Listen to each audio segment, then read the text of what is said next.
Hello guys, welcome to another video of stock market friends. Accord transformer and switch gear limited guys एक IPO का day 2 का subscription open हो रहा है, जानेंगे लाइव सब्सक्रिप्शन जीएमपी कितना चल रहा है, लिस्टिंग कितना मिलेगा, परफॉर्मेंस कैसा अप्लाई करें या फिर फाइनल डिसीजन क्या लो गाइस। इसमें कोई रिकमेंडेशन वीडियो नहीं है, इसलिए जो भी फाइनल डिसीजन होगा अपने रिस्क पर लीजिएगा। चलिए फ्रेंड्स वीडियो स्टार्ट करते हैं। आईपीओ 23 को ओपन हुआ था और 25 को क्लोज किया जा रहा है, मतलब कल के दिन क्लोजिंग डेट रखा गया। 2 रुपीज का फेस वैल्यू है और अगर हम प्राइस बैंड की बात फेस वैल्यू 10 रुपीज का। 2 मार्च को लिस्टिंग डेट रखा गया, 2 मार्च को 2 मार्च को, और 43 टू 46 रुपीज पर शेयर की प्राइस बैंड। 3000 शेयर्स के lot size, fresh capital, book built IPO है, जो कि 26 करोड़ का इशू साइज, 55.6 लाख शेयर्स का इशू किया गया। Giriraj stock broking market maker BSc SME platform पर लिस्टिंग किया जा रहा है। अलॉटमेंट है 26 को और 27 को रिफंड्स रिलीज किया जाएगा, शेयर्स डीमैट अकाउंट में क्रेडिट होगा। ऑफर जो दिया गया क्यूआईबी एंकर इंक्लूड नहीं करेंगे, ऑलरेडी एलोकेट हो चुका है। 19% का, बिग एचएनआई 9.5, स्मॉल एचएनआई 4.7 और रिटेल 33.2% ऑफर दी गई है। रिटेल ओनली 2 लॉट अप्लाई कर सकते हैं, 6000 शेयर्स मिलेंगे, 2.7 लाख रुपीज पे करना पड़ेगा। Small HNI minimum 3 lot apply कर सकते हैं, 4.1 लाख रुपीज पे करना पड़ेगा। मैक्सिमम 7 लॉट अप्लाई कर सकते हैं, 9.6 लाख रुपीज पे करना पड़ेगा। Big HNI minimum 8 lot apply कर सकते हैं, 11 लाख रुपीज पे करना पड़ेगा। रिटेल में गाइस आप 2 ही लॉट अप्लाई कर सकते हो और 2 ही लॉट आपको अलॉटमेंट भी होगा। लेकिन स्मॉल एचएनआई में और बिग एचएनआई में अगर 5 टाइम सब्सक्राइब होता है तो स्मॉल एचएनआई में ओनली 3 लॉट अलॉट होगा, बिग एचएनआई में ओनली 8 लॉट होगा। जिसमें भी 5 टाइम सब्सक्राइब होगा उसमें मिनिमम लॉट ही अलॉटमेंट किया जाएगा। एंकर से 7.3 करोड़ का फंड रेज कर चुका है। अगर हम इसके सब्सक्रिप्शन की बात करेंगे तो क्यूआईबी 2% ओनली सब्सक्राइब किया गया है, जो कि लगभग 18,000 शेयर्स बीट किया 8 लाख का। बिग एचएनआई लगभग अगर देखा जाए तो 11.86 टाइम सब्सक्राइब है, 5.28 लाख शेयर्स ऑफर था, 62.6 लाख शेयर्स बीट किया 28.8 करोड़ का। स्मॉल एचएनआई 10.1 टाइम सब्सक्राइब है, 2.6 लाख शेयर्स ऑफर था, 26.6 लाख शेयर्स का बीट किया 12.2 करोड़ का। रिटेल में 16.2 टाइम सब्सक्राइब है, 18.5 लाख शेयर्स ऑफर था, 3 करोड़ शेयर्स का बीट किया 138 करोड़ का। देखिए सिर्फ क्यूआईबी में सब्सक्राइब नहीं हुआ है, बाकी अदर कैटेगरीज एचएनआई रिटेल में बहुत ही स्ट्रॉन्ग सब्सक्राइब किया गया। टोटल हुआ 10.5 टाइम का, 3.9 करोड़ शेयर्स बीट किया 179 करोड़ का, और 5577 एप्लीकेशन सबमिट हुआ है। बहुत ही स्ट्रॉन्ग सब्सक्राइब देखने को मिला है। जीएमपी कंपनी का 13 रुपीज का ट्रेड कर रहा है, जिसके अकॉर्डिंग 28.2% का लिस्टिंग एक्सपेक्ट कर सकते हैं। नो डाउट बहुत ही स्ट्रॉन्ग डेब्यू करने जा रहा है, जो कि 59 रुपीज का एस्टिमेटेड लिस्टिंग प्राइस और 39,000 रुपीज का एस्टिमेटेड प्रॉफिट सिंगल लॉट में मिल सकता है। बिजनेस की बात करें तो इस पर मैं ज्यादा कुछ बात नहीं करूंगा, लेकिन हाँ, diversified range of electrical power and distribution transformers का मैन्युफैक्चरिंग मार्केटिंग करता है, जो कि एक हाईली कॉम्पिटिटिव सेगमेंटेड सेगमेंट में ऑपरेट हो रहा है। जिसके कॉम्पिटिटर है टीआरआईएल हो गया, वोल्टैम्प, ये और इसके दानिश पावर, ये सभी इसके कॉम्पिटिटर है, जो कि कह सकते हैं कॉम्पिटिशन लेवल बहुत ही हाई है। और अगर हम बात करें इस कंपनी के फाइनेंशियल को लेकर, देखिए कंपनी का जो फाइनेंशियल है 25 में 79 करोड़ का रेवेन्यू, 6 करोड़ का प्रॉफिट है, जो कि 24 के कंपैरिजन में सरप्राइजिंग बूस्ट हुआ। और जो सरप्राइजिंग बूस्ट हुआ है ना, ये कंसर्न रेज करने वाले कंसर्न रेज कर रही है बॉटम लाइन। जो सरप्राइजिंग बूस्ट हुआ है 9 मंथ से 45 करोड़ का रेवेन्यू, 2.9 करोड़ का प्रॉफिट। लेकिन वापस से परफॉर्मेंस जो है ना 26 के 9 मंथ्स में सेटबैक देखने को मिल रहा है बॉटम लाइन में, जो कि आप यहाँ देख सकते हैं। परफॉर्मेंस जो सेटबैक देखने को मिला, थोड़ा सा इंपैक्ट पड़ा है। अगर हम ऑब्जेक्टिव की बात करेंगे तो मशीनरी और इक्विपमेंट परचेज करने में कैपेक्स करना चाहता है, working capital requirement, general corporate purpose के लिए फंडिंग चाहता है।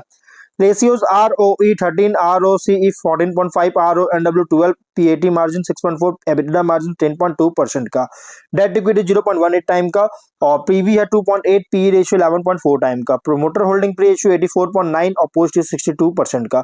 मार्केट कैप 94.6 करोड़ का किया जा रहा है। अगर हम बात करेंगे इस कंपनी के अगर हम यहाँ पे देखेंगे कंपनी का ओवरऑल प्राइस बैंड की बात करें तो इसका रिसेंट फाइनेंशियल के अकॉर्डिंग प्राइस बैंड ओवरली रखा गया है, मतलब एग्रेसिव प्राइस रखा गया, ओवरली प्राइस रखी गई है आईपीओ का। अगर हम शॉर्ट एनालिसिस करेंगे तो यहाँ पे स्ट्रेंथ अगर देखिएगा तो electrical equipment power transmission sector में ऑपरेट हो रहा है, जो कि transformer, switch gear, allied energy products पर फोकस कर रही है। सप्लाई करता है company essential electrical infrastructure components का, जो कि पावर यूटिलिटीज, इंडस्ट्रीज, कॉमर्शियल और रेसिडेंशियल एप्लीकेशंस में यूज किया जाता है।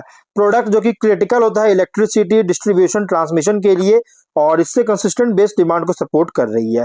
इन हाउस मैन्युफैक्चरिंग कैपेबिलिटी है, जो कि क्वालिटी कंट्रोल, प्रोडक्ट स्टैंडर्डाइजेशन को इनेबल करता है। कंपनी जो स्पेसिफिक इंडस्ट्रियल और ग्रिड रिक्वायरमेंट्स जो कि इसके लिए टेलर सॉल्यूशंस का पॉसिबिलिटी है जो कि कॉम्पिटिटिव एज को इनहेंस करता है। वीकनेस की बात करेंगे तो अगर लार्ज नेशनल या मल्टीनेशनल इलेक्ट्रिकल इक्विपमेंट मैन्युफैक्चरर से कंपेयर करेंगे तो स्केल इसका बहुत छोटा है, स्मॉलर है। प्रॉफिटेबिलिटी भी एक्सपोज हो सकता है रॉ मटेरियल कॉस्ट फ्लक्चुएशंस के कारण, स्पेशली मेटल्स जैसे कॉपर, स्टील और इलेक्ट्रिकल कंपोनेंट्स, जो कि इस सेगमेंट में मतलब कि electrical power distribution transformer segment में बहुत ज़्यादा इंपॉर्टेंट होता है। और वर्किंग कैपिटल भी इंटेंसिव है क्योंकि इंडस्ट्रियल बायर्स से कंपोनेंट्स का इन्वेंट्री और रिसीवेबल्स होने के कारण। ब्रांड रिकॉग्निशन और मार्केट रीच लिमिटेड है अगर एस्टैब्लिश्ड प्लेयर से कंपेयर करें जिनके पास वाइड डीलर नेटवर्क है। और अगर हम अपॉर्चुनिटी की बात करें तो electricity infrastructure, renewable energy installation और ग्रिड मॉडर्नाइजेशन का ग्रो देखने को मिल रहा है इंडिया में, जो कि लॉन्ग टर्म डिमांड सपोर्ट करता है ट्रांसफार्मर्स और स्विच गियर के लिए। Higher margin specialised electrical solutions जैसे स्मार्ट ग्रिड इक्विपमेंट और डिजिटल स्विच गियर में एक्सपैंड कर रही है जिससे प्रॉफिटेबिलिटी इंप्रूव कर सके। और कंपनी को एक्सपोर्ट अपॉर्चुनिटी भी मिल सकता है इमर्जिंग मार्केट्स में पावर इंफ्रास्ट्रक्चर ग्रोथ के साथ, जिससे रेवेन्यू स्ट्रीम्स को डाइवर्सिफाई कर सकती है। स्ट्रैटेजिक पार्टनरशिप किया ईपीसी कॉन्ट्रैक्टर्स पावर यूटिलिटीज के साथ जिससे लॉन्ग टर्म कॉन्ट्रैक्ट्स को सिक्योर कर सके। थ्रेट की बात करेंगे तो इंटेंस कंपटीशन है large established transformer switch gear manufacturers से, जो कि जिनके पास डीप डिस्ट्रीब्यूशन और प्राइसिंग पावर है। रॉ मटेरियल का प्राइस वोलेटिलिटी के कारण मार्जिन कंप्रेस कर सकता है अगर ये कॉस्ट जो इंक्रीज होगा इसको पास डाउन नहीं किया तो। इकोनॉमिक स्लो डाउन अगर होता है पावर इंडस्ट्रियल सेक्टर्स में तो नए प्रोजेक्ट इन्वेस्टमेंट्स और इक्विपमेंट अपटेक में रिड्यूस हो सकता है। और अगर हम बात करें रेगुलेटरी चेंजेस अगर होता है इलेक्ट्रिकल सेफ्टी इन्वायरमेंट और टैरिफ स्ट्रक्चर में तो ऑपरेशनल कॉस्ट को इंक्रीज कर सकता है। पीयर कॉन्टेक्स्ट अगर करेंगे मतलब फाइनल डिसीजन तो लार्ज इलेक्ट्रिकल इक्विपमेंट मैन्युफैक्चरर से कंपेयर करेंगे तो ये जो कंपनी है अकॉर्ड ये स्मॉलर है लेकिन मोर स्पेशलाइज्ड है। कॉम्पिटिटिव पोजीशन डिपेंड कर रहा है प्रोडक्ट क्वालिटी, कॉस्ट इफिशियंसी और जो स्पेसिफिक कस्टमर नीड्स को सपोर्ट सर्व कर रहा है स्केबिलिटी पर, स्केल पर नहीं, क्योंकि स्केल इसका बहुत छोटा है। मिड टियर से कंपेयर करेंगे तो execution reliability, custom solutions, pricing पर कम्पीट कर रहा है, लेकिन सक्सेस भी हिंज कर रहा है, बहुत ज़्यादा डिपेंड करता है operational discipline, performance, product performance, client relationship strength पर। इन्वेस्टर के लिए आईपीओ जो है रिप्रेजेंट कर रहा है power infrastructure, electrical equipment play tied है grid expansion, electrification and industrial demand पर। ग्रोथ प्रोस्पेक्ट तभी होगा जब demand trends, cost control, competitive positioning देखने को मिलेगा, फॉलो करेगा। तो इसलिए जो भी फाइनल डिसीजन लीजिएगा अपने डिस्क पर लीजिएगा। ये कोई रिकमेंडेशन वीडियो नहीं, तो मिलता है नेक्स्ट वीडियो में। बाय।